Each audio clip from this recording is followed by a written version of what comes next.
I made a video, but I'm imperfect. I make mistakes. I'm only human. And not a very good one apparently. Now I'm making another video. Here's a Genshin would never follow-up addressing a lot of your comments on a number of things.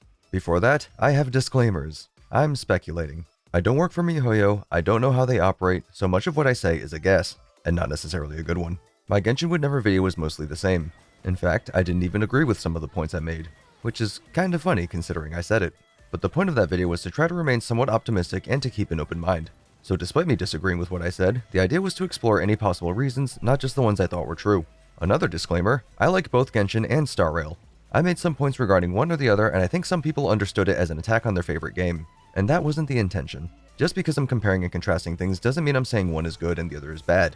The point is to show they're different. And on that note, comparing Genshin to Star Rail is not very sensical.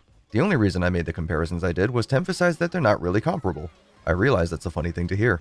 If I say Star Rail gives more pulls than Genshin, that doesn't mean I think Genshin is worse. If I say the average Star Rail player benefits from having more units to easily achieve greater success, that doesn't mean I think Star Rail is worse. It just means they're different and they should be treated differently, and MiHoYo knows this too. That's why the pull economies are different. In regards to greater success, I do see a lot of people saying you don't need 5-star units to clear Star Rail content. People can clear Memory of Chaos with 4-star units and earn full rewards. I know. I never said you couldn't clear. I said having a more diverse roster could help you tackle the various forms of endgame Star Rail has. Don't put words in my mouth, I put enough things in there as it is. That being said, a lot of my thoughts will be somewhat biased based on my personal experiences, because I'm a person.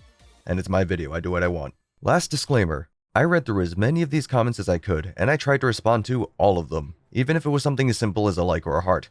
When I went through these comments in preparation for this video, I noticed some new ones that slipped through my notifications. If I didn't answer your questions or didn't read your comments, my bad.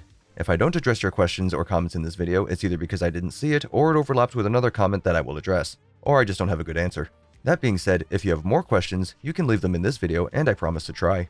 But before the questions, I did mention earlier that I didn't necessarily agree with everything I said in the previous video.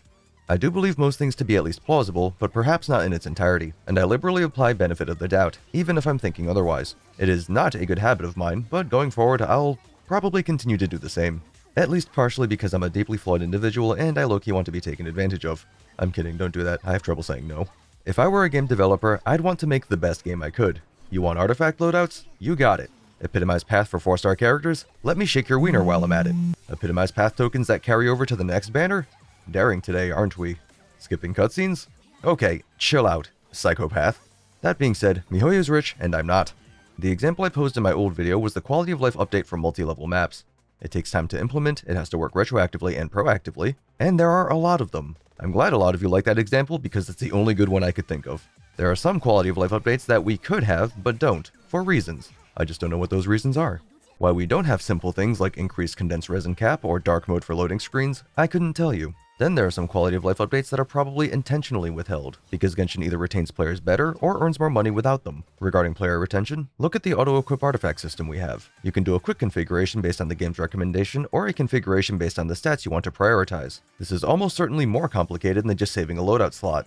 I have been farming Emblem of Severed Fate for a long time. I have enough emblem artifacts to feed a small African village. Or one of me on a lonely night. If I had 2 or 3 really strong sets, I could stop there and just hot potato them from character to character if it were as simple as 2 or 3 clicks. But we can't do it in 2 or 3 clicks. It's a lot of clicks. That's a pain in the ass. I'd rather just farm more sets. So if I'm farming more sets, I'm more concerned about my resin, which means I'm more concerned about logging in regularly. You are probably already logging in for your daily Primo Gem trickle anyway, but giving you more things to do creates and strengthens a routine, which subconsciously creates a dependency. I remember playing games where I would grind so hard it smoothed out my brain, so now I play gachas. Nowadays, if I don't want to do something, I simply don't, unless it gets me pulls.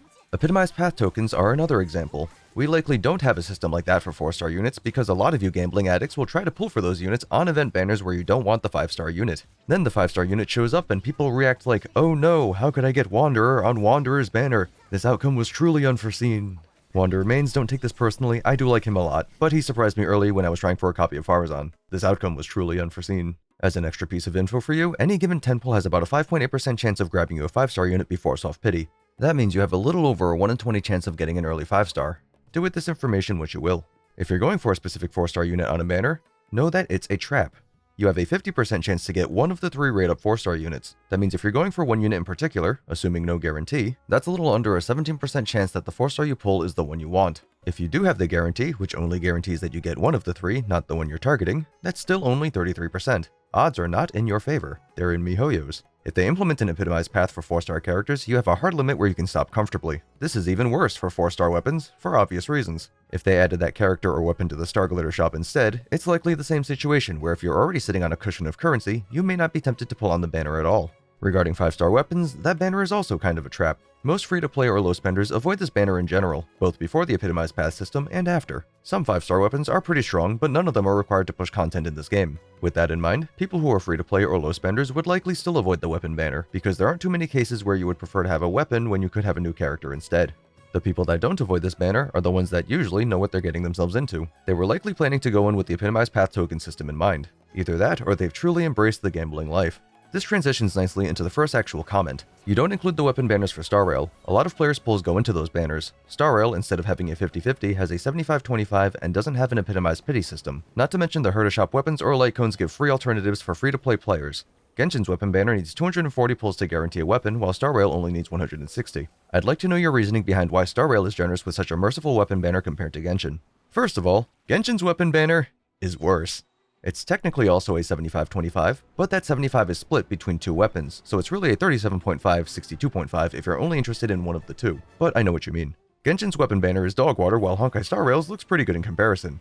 I didn't address this in my first video since I was mostly in the mentality that free-to-play or low spenders should be avoiding weapon banners in either game, but my opinion on this has somewhat changed. I'm not saying you should pull on light cones, since I still believe that having a new character is better for the overall health of an account, but because there's significantly less risk, you can kind of justify it if it's for a character you really like. In addition to this, I think light cones are generally made more accessible both through the banner and from free-to-play sources like Herta Shop because you have a lot more content to do. I know how this sounds. Give me a minute, it might not be what you're thinking. In a game like Genshin, your only endgame combat content is Spiral Abyss. For now. We've established in the first video that Genshin gives fewer pulls because the endgame content doesn't necessarily demand too much variety. Yes, pulling certain units can make things easier, but I've been steamrolling Abyss content using units like Hu Tao, Keqing, and the Fantastic Four since nearly the beginning. If you don't need as many units, you may not feel inclined to pull as many units. That means you're building fewer units in terms of talent and ascension levels. What does that leave? Weapons and artifacts. Genshin has a lot of good 4-star weapon choices, and we already talked about why the weapon banner is cringe. So all that's left is dumping your resin into artifacts. No one likes the artifact grind. This is not a quick napkin math kind of problem, but I did some quick napkin math anyway. And your odds of getting a flower with crit rate, crit damage, EM, and ER are hysterically low. This is before considering enhancements, and this is also on a flower where your main stat is fixed on flat HP and you have no variations to concern yourself with. Now most people stop farming far before obtaining the perfect artifact, so this number is somewhat meaningless. But let's say your goal is a modest artifact with double crit stats. According to the Genshin wiki, it's about a 9% chance you find or enhance a flower or feather and it ends up looking like some good food. After your 4 substats are established, your chances of rolling into any one of them are supposed to be equal. So let's say you have 4 rolls remaining and you want to hit either crit substat. Your odds are about 6% to hit one or the other every time. And that's not even addressing high or low rolls, where you have a 25% chance to hit anywhere from bad, to bad mid, to bad good, to good. Now do it for the rest. I couldn't find the weighted numbers for Star Rail's Relic substats on the wiki, but statistics from the Chinese community do show that substats indeed have different weights. So let's pretend for the sake of argument that it's about the same. Star Rail has 6 relics you have to worry about compared to Genshin's 5, on top of having more main stats and more substats. And I'm not even considering set bonuses, because it's just another restriction yanking on your balls. Star Rail does have ways to alleviate this issue, like self-modeling resin, allowing you to choose your main stat, but the substats are still random. You can also craft relics, but it takes quite a few garbage ones to make yourself one new piece of garbage. On top of that, we also have relic drop rate events, where you can get trash twice as fast. It's almost like Hoyo knows your inventory is going to look like a compost heap. I'm too lazy to do all the math, and my Google Sheets is already starting to sweat. But let's assume these features give both games about the same opportunity for nice things. If all else is equal, it really isn't. Just like some characters in Genshin get a pretty big stat boost from their signature artifact bonuses, some characters in Star Rail also benefit greatly from their respective best in slot sets. So you'll likely be farming a specific domain for a while. In a game like Genshin where you probably aren't pulling for as many limited units, you naturally have fewer units to finish. In a game like Star Rail, where you may find yourself pulling for more units to fill holes in your roster, you'll have a lot more units to build, and a lot more relics to farm for. Your Trailblaze power may be spread thin as you try to cover several bases. Some of you may be fortunate enough to pull for units that share a stamina-efficient domain, and some of you may be perfectly content in settling for a good enough option. But I also imagine many of you like the idea of bringing out the best in your characters. So maybe you spend some time farming for Blade's Longevous Disciple set, then take a break to go back to farming the Quantum Domain. Having easier access to strong light cones can help alleviate any weaknesses you may have in your relics. As time goes on, your relics will get better. However, you may notice that Memory of Chaos and Pure Fiction also receive buffs patch over patch. Now, if my gacha brain has taught me anything, it's that we have small attention spans, and someone forgot my disclaimers. I'm not saying Genshin is better or Star Rail is better. I'm not saying you need 5-star light cones to clear content. The games are different, so they are balanced differently. The TLDR is Genshin has no endgame, yet. And you can spend a lot of time farming for artifacts because you might not feel the need for a lot of characters. Star Rail has a lot of endgame, so you might want a lot of characters, so your relics may suffer. Good light cones can help you suffer less. The next question in the same comment is, Dr. Ratio was given for free and he's good. Why couldn't Aloy be given the same treatment? I don't know for certain what their design philosophy was for Aloy, or if they even had one at all. I think if there's anything MiHoYo is concerned about with Genshin, even beyond money, it's trying to keep their lore tight and their game balanced. This indirectly leads to more money, but this is Aloy's time.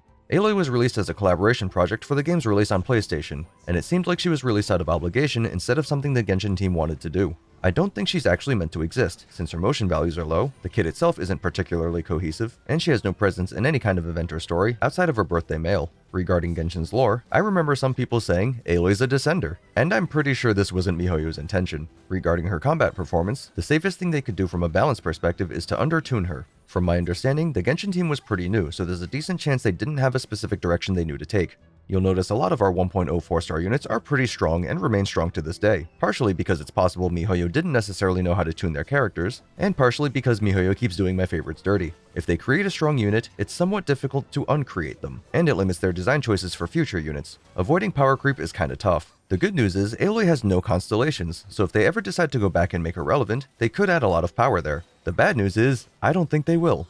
I'm sorry to the 2 Aloy mains out there.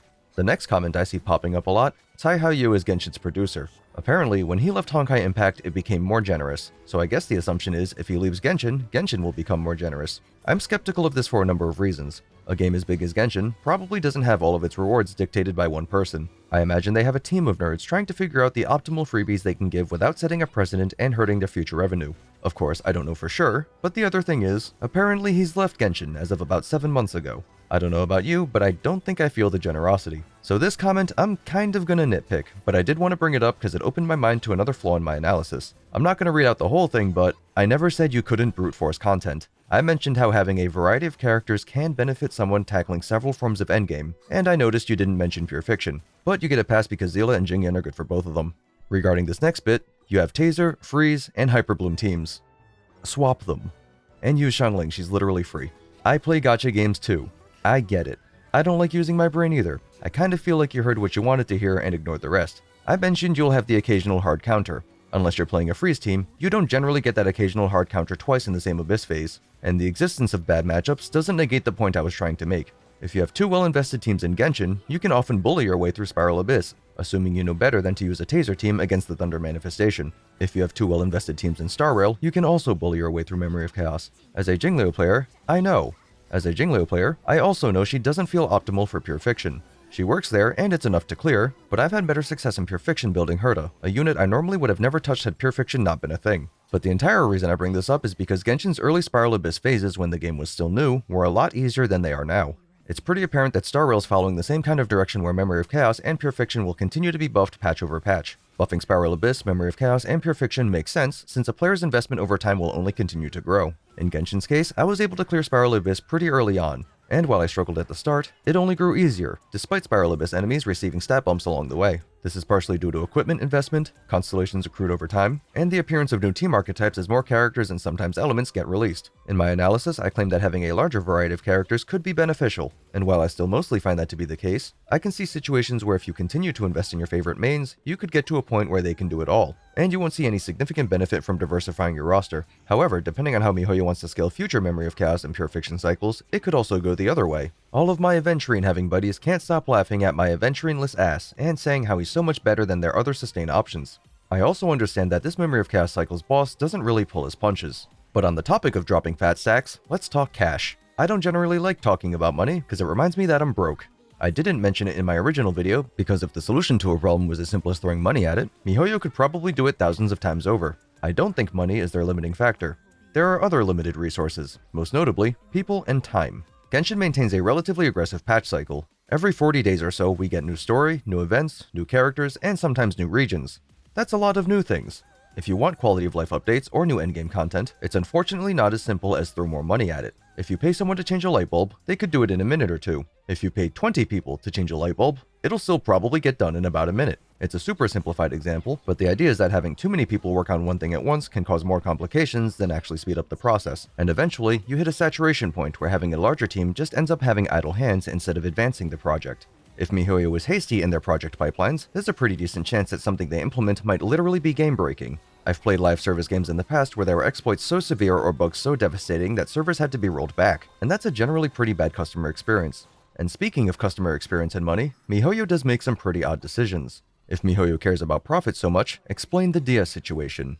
I admittedly don't have a great answer for this. Pyro units are kinda tricky to balance because Vaporize and Melt are inherently strong reactions no matter which way you try to do them. If they make Dehya a good pyro trigger, so strong reverse vapes or forward melts, people will be happy because she does a lot of damage. If she's a good pyro applicator, people will be happy because they can use another unit and get strong reverse melts or forward vapes. Then the question becomes, why not just let people be happy? The answer to which is, you're not supposed to be happy.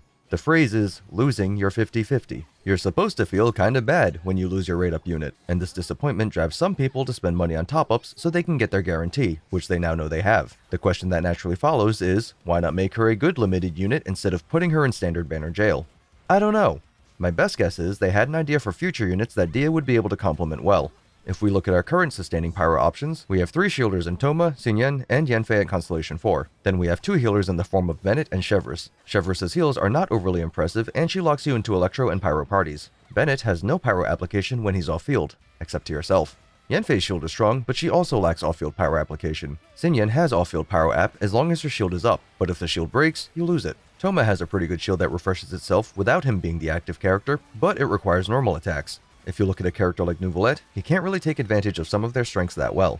The ones where he can simply appreciate the shield work perfectly fine, especially if he doesn't need any off-field pyro, but maybe particularly aggressive enemies rip your shield apart like rice paper, then your utility is lost. Under this admittedly specific circumstance, Dehya is actually a pretty good defensive option for him. With Arlecchino on the horizon, Dehya has another potential buddy. Arlecchino cannot be healed by external sources, so if you're having survivability problems, your choices are to build ER and use her burst, bring a shielder, or get good Bozo. I'm going to shamelessly self-promote for a second and say I made an Arlecchino video that compares Sucrose to Kazuha, but I'm also going to self-sabotage and say, don't bother watching it. The TLDW is use a shielder. Arlecchino's highest theoretical output uses effectively no sustaining units, since Bennett doesn't heal in this team. I can see some people really enjoying this playstyle. I can see most people malding. Arlecchino does have some extra bulk built into her kit, but not having a healer when your on-field unit likes having an 8 to 10 second window of Unga Bunga can be a little risky, especially when you're self-infused with pyro and enemies can vape or melt you. At that point, your options are give up Bennett for a pyro shielder, give up Yelan for Xingqiu, or give up your VV Shred for a wall like Zhongli.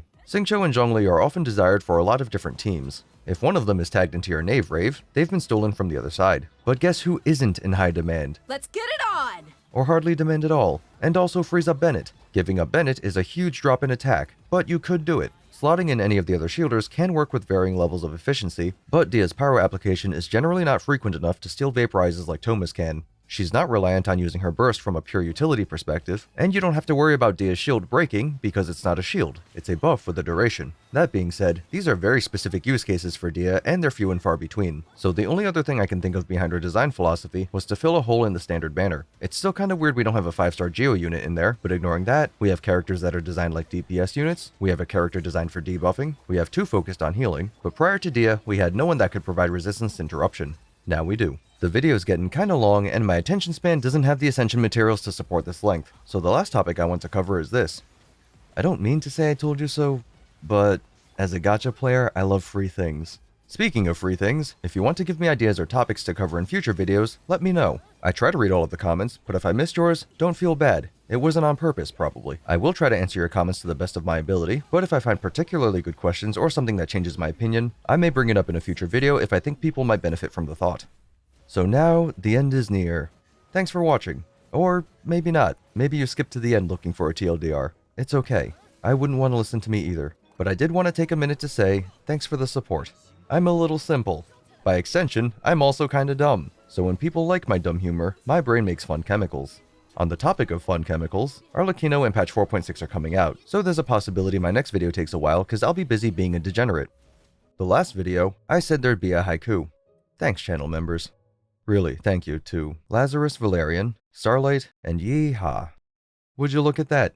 It's yet another haiku. Again, a tri-ku. Because that's just another restriction yanking on your balls. Balls.